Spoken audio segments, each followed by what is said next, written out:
তো এখন যে আপনারা অ্যামপ্লিফায়ারটা দেখতে পাচ্ছেন বা হেড দেখতে পাচ্ছেন, যেটাই বলেন, এটা উইনফোর্ড কোম্পানির। এটার মডেল WF 180C। উইনফোর্ডের 180 ওয়াটের একটা অ্যামপ্লিফায়ার। উইনফোর্ড ক্রসওভারের সঙ্গে সবার পরিচিত, মাইক্রোফোনের সঙ্গে সবার পরিচিত। এটা একটা অ্যামপ্লিফায়ার।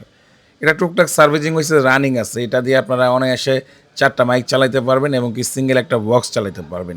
এটা কারেন্ট দিয়ে চালাতে পারবেন। হেভি কোয়ালিটি বাজে, আমরা চেক করছি। তো এটা বিক্রি করা হবে। যারা কম বাজেটের মধ্যে ভালো মানের সেট খুঁজতেছেন, সিঙ্গেল একটা বক্স বাজাবেন অথবা 4টা মাইক চালাবেন, তাদের জন্য এই সেটটা। এটার দাম পড়বে 12,000 টাকা। 12,000 টাকা দিয়ে 180 ওয়াটের সেট পাইতেছেন উইনফোর্ড কোম্পানির। তো যাদের প্রয়োজন হবে সরাসরি যোগাযোগ করবেন, স্ক্রিনে নাম্বার দেওয়া আছে। আর অনেক দূর থেকে যে ভাইরা ভিডিওগুলো দেখতেছেন, আপনারা কুরিয়ার সার্ভিসে কন্ডিশনে বাংলাদেশের 64 জেলা নিতে পারবেন। আর আমাদের আশেপাশের জেলার ভাইয়েরা লোকেশনে এসে চেক করে নিয়ে যাবেন, মাত্র 12,000 টাকা। ধন্যবাদ।